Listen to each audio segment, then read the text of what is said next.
काम करता है। हमारा जो दिल है वो इंजन की तरह काम करता है। हमारा जो पाचन प्रणाली है वो मिक्सर की तरह काम करता है। हमारा जो किडनीज है वो फिल्टर की तरह काम करता है। हमारा जो मसल्स एंड बोन्स है वो अर्थ मूविंग इक्विपमेंट्स की तरह काम करता है।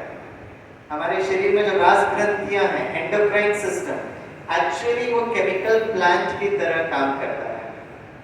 तो सुबह से शाम तक हमारे जो शरीर में जो सारे यंत्र काम करते हैं, बेसिकली वो सारे मशीन्स हैं, और उस मशीन को चलाने वाले आप सभी इंजीनियर हो।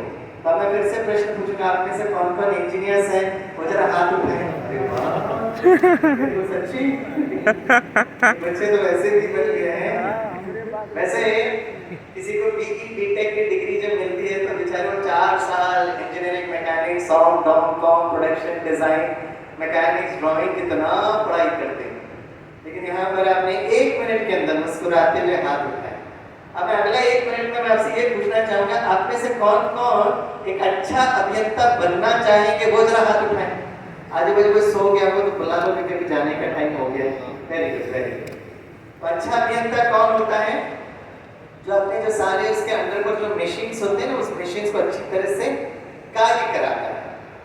उसी तरह जो हमारे इतने सारे वक्ता ने बहुत प्यार से आध्यात्मिकता की बात कही, तो मैं आप सभी यंग इंजीनियर्स को और आप सभी जो आज जिनको इंजीनियरिंग की डिग्री मिली है उनको मैं बताना चाहूँगा कि शरीर रूपी जो मशीन को चलाने वाले आप इंजीनियर एक्चुअली आत्मा हो।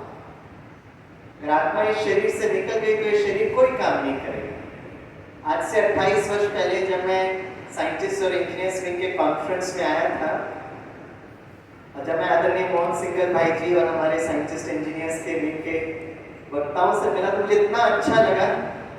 कितने वर्ष हमने इंजीनियरिंग पढ़ाई, कितने वर्ष हमने इंजीनियरिंग काम किया, लेकिन इस शरीर के अंदर जो इतने सारे यंत्र हैं उसको काम कराने वाला मैं आत्मा इंजीनियर हूँ। मेरे अंदर वो पावर स्टेशन है, ये आज तक किसी यूनिवर्सिटी में नहीं बताया गया, जो ब्रह्मा कुमारी विद्यालय में बताते हैं। तो अगर हम एक अच्छा अभियंता बनना है तो क्या करना पड़ेगा? मैं बस 2 बातों को टच करूंगा जो आदरणीय संतोष दीदी जी ने भी टच करके गए थे, लेकिन उन्होंने एक आध्यात्मिक तरीके से बताया। मैं एक इंजीनियरिंग प्रोफेसर की तरह आपको बताना चाहूँगा।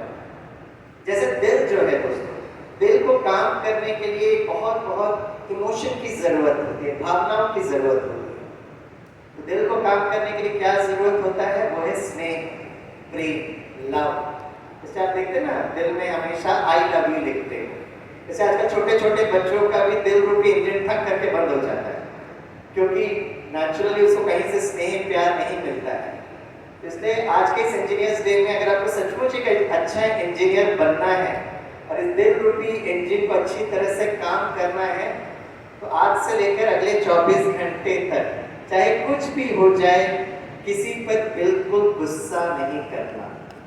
आप में से कौन कौन आज इंजीनियर्स डे में संकल्प करते हैं कि कौन कौन बिल्कुल गुस्सा नहीं करेंगे? वो हाथ उठाओ। वाह, आप बहुत अच्छे इंजीनियर हैं, आपको दिल रूपी इंजन से बड़ा प्यार है, बहुत अच्छा, राइट। और फिर भी अगर आपको किसी पर गुस्सा आ रहा है ना, तो एक बात को स्मृति में रखना, जब भी गुस्सा है ना, एंगर, ANGER, तो बताइए दोस्तों, एंगर के सामने एक अल्फाबेट D लगा देंगे तो क्या होगा? एंगर के सामने D लगाने से क्या होगा बताइए? डेंजर। हमने अपने मुंबई के इंजीनियरिंग बच्चों से पूछा, बच्चों एंगर के सामने D लगाने से क्या होता है? एक खड़ा होकर कहता, सर एंगर के सामने D से टैंगर होता है। टैंगर नहीं, डेंजर है, डेंजर है, राइट। तो पहले मैं अपने इंजीनियरिंग बच्चों पर बहुत गुस्सा करता था जब वो असाइनमेंट ठीक से नहीं करते थे, मार्क्स कम मिलते थे, लेट आते थे, अटेंडेंस नहीं होता, मैं इतना भागता था। लेकिन जब से ब्रह्मा कुमारी इस विद्यालय में आया तो रियल बात समझ में आई कि हमारा इस दिल रूपी इंजन को काम करने के लिए कभी गुस्सा नहीं करना चाहिए। इसलिए जब मैं इस कॉन्फ्रेंस में अटेंड करने के बाद जब मैं क्लासरूम में गया तो मैंने यही बात बताई उनको कि आज से आप कभी भी स्वामीनाथन सर को गुस्सा करते हुए नहीं देखेंगे, राइट। और मेरे बच्चे इतने खुश हो, बोले सर आप कहाँ गए थे? हमने कहा माउंट आबू गए। बोले sir thank you very much, आप वहाँ जाके सुधर कर आएंगे सर, हर साल वहाँ जाते रहे, राइट। तो हमारे दिल रूपी इंजन को काम करने के लिए प्रेम की जरूरत है। अब लास्ट दूसरा क्वेश्चन आदरणीय संतोष दीदी जी बता रहे थे, वो खुशी में रहना। तो बताइए खुशी कौन से शरीर के इंस्ट्रूमेंट के लिए जरूरत है? हार्ट के लिए, आप सभी आप इंजीनियर बन गए हो, अब बताइए अब वाइवा चल रहा है आपका, दिल के लिए, दिल के लिए। है ना? 2 मिनट में इंजीनियर बन गया, वाइवा भी दे देते, हम सर्टिफिकेट भी दे दें आपको, बताइए, है ना? ये जो सातों सिस्टम में खुशी किसकी जरूरत है? वो है हमारा डाइजेस्टिव सिस्टम, पाचन प्रणाली। जैसे कहते हैं ना, खुशी जैसी खुराक नहीं, आपके पास 56 प्रकार का भोजन और आपको बहुत भूख भी लग रहा है, खाने का मन भी कर रहा है, लेकिन अचानक आपको एक फोन कॉल आ गया जो बहुत ट्रैजिक कॉल है, तो शायद आपको बिल्कुल भोजन खाने का मन नहीं करेगा। तो आध्यात्मिकता कोई ऐसी बात नहीं है दोस्तों, हमारे शरीर के अंदर के हर यंत्र को काम करने के लिए इमोशन, एक फीलिंग की जरूरत है, और वो इमोशन फीलिंग आत्मा के अंदर है, जो पावर स्टेशन है। अब प्रश्न उठता है कि इसके अंदर हम फीलिंग जनरेट कैसे करें? चंद्रयान की बात हो रही थी, तो चंद्रयान 3 का ऑब्जेक्टिव क्या था? चंद्रमा में पहुंचना ऑब्जेक्टिव नहीं था दोस्तों, क्योंकि हम चंद्रयान 2 में भी पहुंच गए थे, 1 में ऑलरेडी चक्कर लगा दिए थे। चंद्रयान का एक्चुअल ऑब्जेक्टिव था चंद्रमा में सॉफ्ट लैंडिंग करना, ये ऑब्जेक्टिव, पहुंचना ऑब्जेक्टिव नहीं था, वो तो पहले ही पहुंच गए थे 4 साल पहले।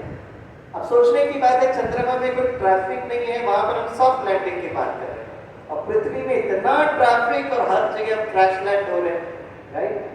ये बहुत बहुत जरूरत है कि हम कैसे हमेशा शांत और शीतल रहें।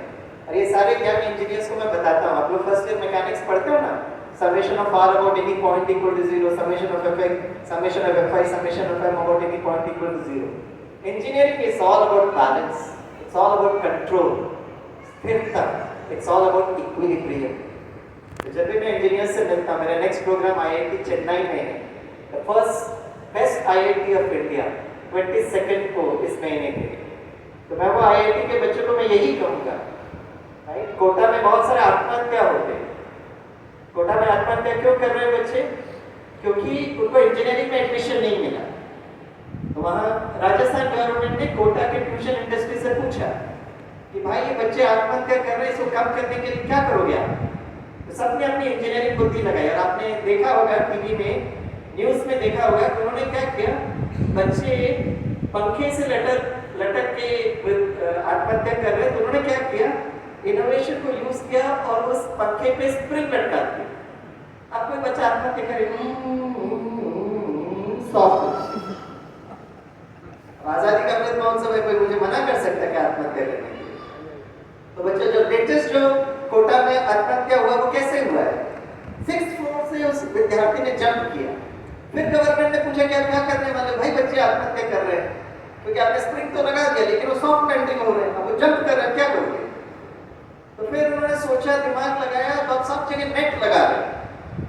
अब बच्चे अभी गूगल में सर्च कर रहे हैं, how to commit suicide apart from hanging and jumping, सारे गूगल में सर्च कर रहे हैं। अच्छा, कोटा में कोई विद्यार्थी आत्महत्या करता है तो समझ में आता है कि उसको IIT में एडमिशन नहीं मिला। अब IIT चेन्नई की मैं बात कर रहा हूँ, best IIT of India, IIT Bombay तो दूसरा में है, IIT चेन्नई का विद्यार्थी आत्महत्या कर रहा है, क्यों भाई? बेस्ट IIT में एडमिशन मिलते हैं। तो समझने की बात यह है कि एक होता है इंटेलिजेंस, दूसरा होता है इमोशनल इंटेलिजेंस। कि भले कितनी भी असफलता क्यों ना हो, हम अपने मन को शांत और स्थिर कैसे रखें, और इसलिए बहुत जरूरत है कि मेडिटेशन को सीखें।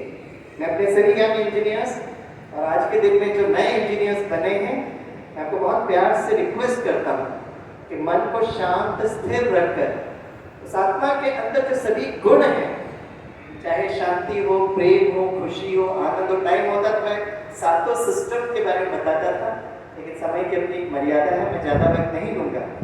लेकिन जाते जाते मैं ये बताना चाहूँगा कि आत्मा के अंदर वो पावर स्टेशन भरने के लिए मेडिटेशन जरूरत है, जहाँ मन को उस परमात्मा के साथ जोड़ दे। ISRO के बैंगलोर हेडक्वार्टर्स में रहते हुए वो वैज्ञानिक उस चंद्रयान को कंट्रोल कर रहे थे, जो हजारों किलोमीटर दूर है, एक एक सेकंड का वो कंट्रोल मैकेनिज्म कर रहे थे। शाम के इंडियन स्टैंडर्ड टाइम में 6:04 में वो सॉफ्ट लैंडिंग करेगा, और एग्जैक्टली 6:04 के अंदर वो चंद्रयान ने धीरे से सॉफ्ट लैंडिंग किया। ये वैज्ञानिकों की शक्ति है। अगर वो इतनी अच्छी तरह से वो कंट्रोल कर सकते हैं चंद्रमा को चंद्रयान में, तो क्या दोस्तों हम अपने मन और अपनी भावनाओं को मैनेज नहीं कर सकते? कर सकते, बस उसके लिए ट्रेनिंग की जरूरत है। ऐसे ही कोई वैज्ञानिक नहीं बनता, उस पर वो बहुत काम करता है। इसलिए आप मेडिटेशन का अभ्यास करिए, परमात्मा से मन को जोड़िएगा और फिर अपने अंदर उस स्थिरता को जरूर जरूर लेकर आइए। तो आज के इस इंजीनियर्स डे में मुझे बहुत अच्छा लगता है कि आप सभी जो नए इंजीनियर्स बने हैं और हमारे भविष्य के इंजीनियर्स को मैं बहुत बहुत मुबारक देता हूँ। और मैं रिक्वेस्ट करता हूँ आज से लेकर अगले 24 घंटे तक चाहे कुछ भी हो जाए, किसी पर नाराजगी नहीं करिए, नाराज मत होइए, वैर मत रखिएगा, लेकिन सॉफ्ट लैंडिंग करिएगा, मन को स्थिर रखिएगा, शांत रखिएगा। Thank you very much.